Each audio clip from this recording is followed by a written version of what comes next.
In late May 2026, right now, Russia threatened to strike nuclear power plants inside NATO countries.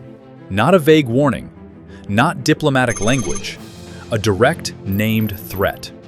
And here's what nobody is telling you. The man who made that threat was protecting a plant his own country turned into a military base, mined the perimeter of, and nearly destroyed, multiple times.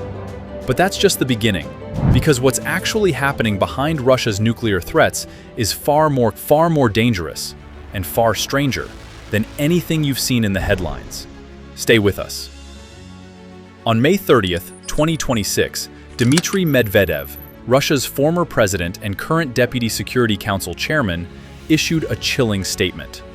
If Ukraine destroyed the Zaporizhzhia nuclear power plant, Russia would launch symmetrical strikes on nuclear power plants in Ukraine and in NATO countries. His exact words, "A new Chernobyl will occur, and it's no better than using tactical nuclear weapons." Here's what's jaw-dropping about that. Zaporizhzhia is Europe's largest nuclear plant. Russia seized it by military force in March 2022. Russian troops installed landmines between its internal and external perimeter barriers. They turned it into a weapons depot. They reduced the workforce from 11,500 experienced Ukrainian engineers down to around 4,500. Many pressured to sign contracts with Russia's state nuclear company or lose their jobs. Ukraine's top nuclear regulator said the occupation caused significant degradation of nuclear and radiation safety. Russia endangered that plant for 4 years, then threatened to retaliate if it got damaged. Here's something researchers at the Center for Strategic and International Studies documented, and it almost never gets reported. Russia's nuclear threats don't come at random. They come on a schedule. Every single time Russia suffers a significant setback on the battlefield in Ukraine, nuclear rhetoric escalates within days. It is a documented, measurable pattern, a strategic reflex. In May 2026 alone, Russia conducted 2 sudden nuclear exercises. The first, a test launch on May 12th. The second, a full strategic forces drill from May 19th to 21st. Both followed negative developments for Russia in Ukraine. But here's the detail that expert analysts flagged, and no mainstream outlet mentioned. Russia didn't pull its frontline troops back during those drills. That matters enormously. A real nuclear escalation would require moving combat forces away from the front to avoid friendly casualties. Russia didn't do that. The exercises were theater, performed for an audience. But to understand why the theater works, you need to know what's in Russia's actual arsenal. And some of this will genuinely surprise you. Russia's flagship nuclear missile, the Sarmat, nicknamed Satan II, has had a catastrophic test record. In September 2024, a Sarmat exploded inside its own silo at the Plesetsk Cosmodrome, leaving a crater 60 meters wide and destroying the test facility entirely. Another failed in November 2025, disintegrating in mid-air. The missile was declared combat-ready in 2023 after just 2 successful tests and 2 failures. Russia then wrote a state television propaganda song about it. The lyrics? From Mother Russia, Sarmat gazes afar at the United States. That song played on repeat on Russian state TV. Now for the weapon Western analysts call Flying Chernobyl. The Burevestnik is a nuclear-powered cruise missile, meaning its engine is a nuclear reactor. It can theoretically fly indefinitely. In October 2025, it finally completed a successful 15-hour, 14,000-kilometer test flight. But in 2019, a prototype exploded on an Arctic test platform and killed 5 Russian scientists. Russia denied it for days. The radioactive cloud was detected by monitoring stations across Europe. And then there's the Poseidon, a torpedo the size of a school bus, designed not just to sink ships, but to detonate offshore and trigger radioactive tsunamis capable of rendering entire coastal cities permanently uninhabitable. Putin tested it in October 2025, calling it a tremendous success.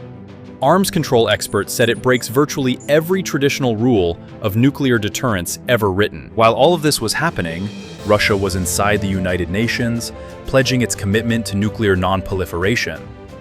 The 11th NPT Review Conference ran at UN headquarters in New York from April 27th to May 22, 2026. Russia sat at the table. Diplomats made speeches about arms control. Simultaneously, Russia was outside, running its second set of nuclear exercises that month. The conference ended with no final agreement, the third consecutive failure since 2015. And in February 2026, Russia's UN ambassador, Vasily Nebenzia, stood before the Security Council and warned that if the UK or France gave Ukraine nuclear weapons, Russia would respond. He cited Russian intelligence, claiming London and Paris were actively planning to do it. Western officials called it disinformation, but it was delivered at the UN, in formal session, on the record. Meanwhile, the last nuclear arms treaty between Russia and the United States expired in February 2026. New START is gone. There is no replacement. For the first time since 1972, there is no agreement limiting US and Russian strategic nuclear warheads. Here's the angle almost no one covers. What's actually stopping Russia from using a nuclear weapon? It's not NATO's nuclear arsenal. It's not fear of international isolation. It's China. Beijing has publicly promoted a treaty banning first use of nuclear weapons, a position directly contradicting Russia's own nuclear doctrine. And China is Russia's economic lifeline. Without Chinese trade, Russia's war economy collapses. Analysts also note this. Putin's domestic approval rating currently sits at 85%. That sounds alarming, but it's actually stabilizing. Research shows nuclear use becomes most likely when Putin feels his grip on power slipping.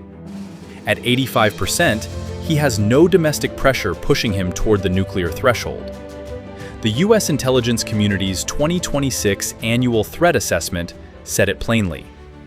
The most dangerous threat Russia poses to America is no longer a deliberate attack. It's an accidental escalation spiral that neither side intended, sliding into nuclear exchanges neither side wanted. So here's the full picture.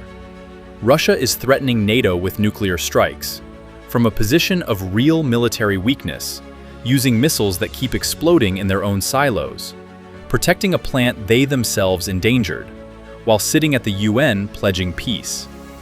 Fear of these threats already worked once, delaying Western arms to Ukraine by 6 to 9 months in 2022. That delay cost lives. And with New START gone, no successor treaty in sight, and a nuclear-powered torpedo designed to drown cities in radioactive seawater now successfully tested, the margin for error has never been thinner. The world is not standing on the edge of nuclear war, but it is standing in a room with no safety net, and someone keeps striking matches. If this gave you something you hadn't heard before, share it. The more people understand what's actually happening, the better. We'll see you in the next one.